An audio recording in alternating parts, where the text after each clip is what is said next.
Samajwadi party की विधायक रागिनी सोनकर हमारे साथ मौजूद हैं। आज उन्होंने सदन में बिजली व्यवस्था को लेकर सरकार पर कड़े प्रहार किए। लगातार आपने ऊर्जा मंत्री ए के शर्मा के सामने अपनी बात को भी उठाया। क्या लगता है किस तरीके की प्रक्रिया मिली और समस्या क्या है? देखिए, भारतीय जनता पार्टी के जितने भी मंत्रीगण हैं सब कागजी हो चुके हैं और ऊर्जा विभाग भी पूरा कागजी हो चुका है।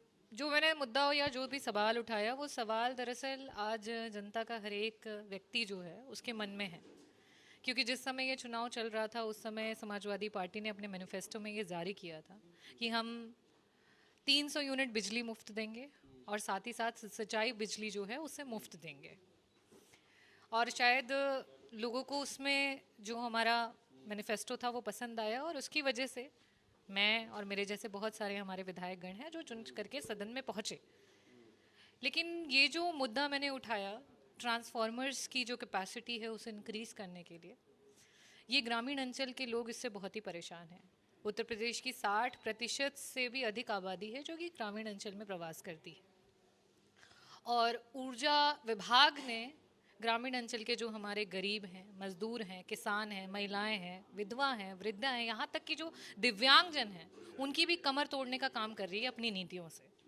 यहाँ तक कि अगर 500 रुपये का भी अगर उनका बिल बकाया है तो उन स्थिति में उनका बिजली का कनेक्शन काट दिया जाता है। आपको लगता है रागिनी जी कि आज भी तमाम जो गांव हैं वो आज भी अंधेरे में डूबे हैं, जबकि सरकार कहती है कि हमने हर एक गांव में बिजली पहुंचाने का काम किया है, हमने बिजली कनेक्शन जो गरीब लोग हैं उनकी दरों को कम करने का काम किया है, ओटीएस योजना जो लेकर आए हैं जिनका बकाया जो बहुत ज़्यादा था उसको माफ़ करने का काम किया है?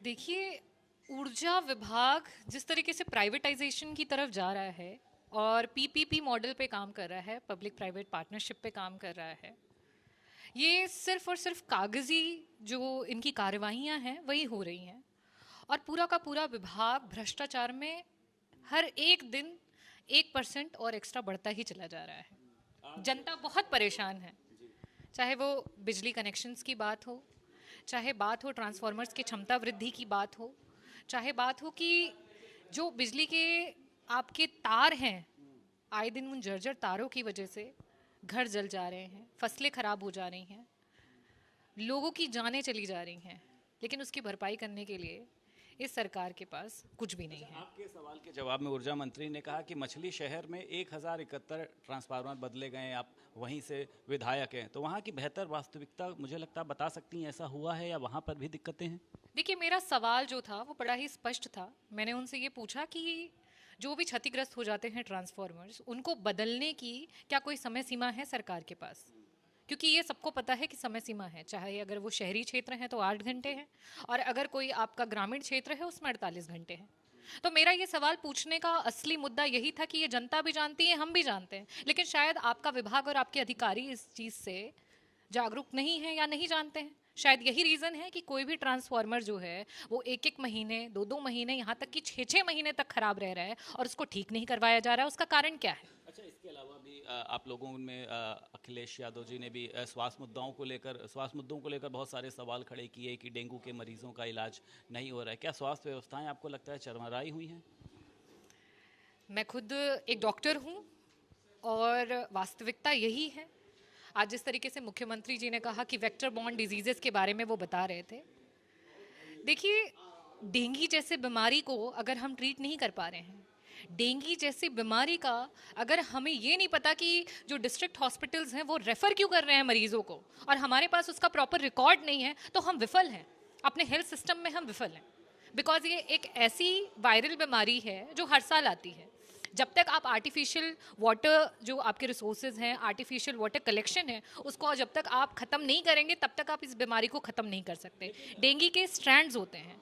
डेंगू बीजेपी का कहना रागिनी जी ये है कि आप लोग जो हैं वो मुद्दों पर बहस नहीं करना चाहते हैं, राजनीति करना चाहते हैं। हमारी सरकार ने सबसे ज़्यादा अस्पताल बनाए, ट्रॉमा सेंटर बनाए हैं, लेकिन आप लोगों को सिर्फ जो है वो चुनावी स्टंट चाहिए, इसलिए इस तरीके के सवाल खड़े करते हैं। मोदी वैक्सीन बता दिया था, बताइए, समाजवादी पार्टी ने, आज सीएम योगी ने कहा कि हम वैक्सीन नहीं लगवाएंगे, जनता को गुमराह करने का काम किया था जब जनता को सबसे ज़्यादा जागरूकता की ज़रूरत थी। देखिए, पहली बात तो ये बड़ा ही स्पष्ट समाजवादी पार्टी और माननीय राष्ट्रीय अध्यक्ष जी की तरफ से सवाल था कि डेंगू से जिस तरीके से मौतें हो रही हैं, सरकार को उसका जवाब देना पड़ेगा कि उसके क्या कारण हैं। साथ ही साथ इतने ज़्यादा पेशेंट्स डिस्ट्रिक्ट हॉस्पिटल से रेफ़र होकर के प्राइवेट हॉस्पिटल्स में गए और वहाँ पे वो अपने मरीजों को भी नहीं बचा पाए और यहाँ तक कि अपने घर, ज़मीन सब कुछ बेचना पड़ गया। तो इसका जवाब सरकार को देना पड़ेगा। हम तो अपने मुद्दे पे बहुत स्ट्रिक्टली स्टिक रहे और हमने अपने क्वेश्चंस को उनके सामने रखा। और रही बात कोविड के वैक्सीन्स की, जिस समय ये बातें हुई थी उस समय कोविड के वैक्सीन्स का ट्रायल चल रहा था और जो भी पढ़ा लिखा व्यक्ति होगा, जो भी थोड़ा जागरूक व्यक्ति होगा, वो उन चीज़ों को जानता है कि जब भी किसी ड्रग्स के, किसी भी वैक्सीन्स के ट्रायल चलते हैं उसमें वेट करना होता है, उनके रिजल्ट्स का वेट करना होता है।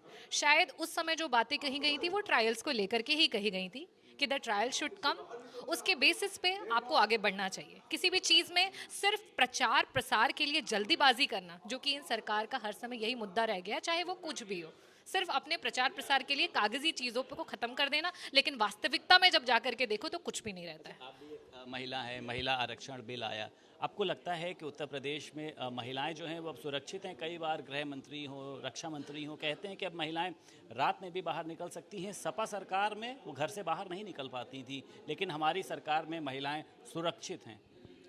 33% आरक्षण की बात की गई है पार्लियामेंट इलेक्शंस में, विधानसभा इलेक्शंस में, और फिर से एक कह सकते हैं कि जस्ट शोबाजी, सिर्फ एडवर्टीजमेंट के लिए एक सत्र, विशेष सत्र को बुलाया गया और उस विशेष सत्र में उसके बारे में डिस्कशन हुआ कि ये सरकार इस चीज़ को लागू करना चाहती है। किसी भी बजट, किसी भी बिल को पास करने से पहले आपको पता होता है कि उसके कुछ प्री रिक्विजिट होते हैं।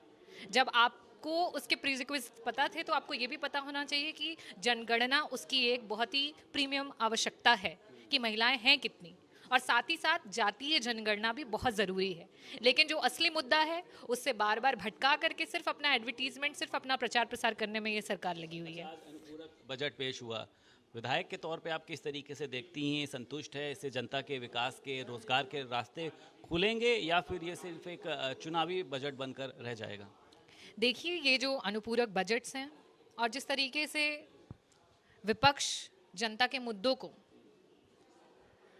विधानसभा में उठा रही है, उससे बस एक चीज़ साक्षात है कि जो आपकी भारतीय जनता पार्टी की डबल इंजन की सरकार है वो प्रतिदिन बेनकाब होती चली जा रही है।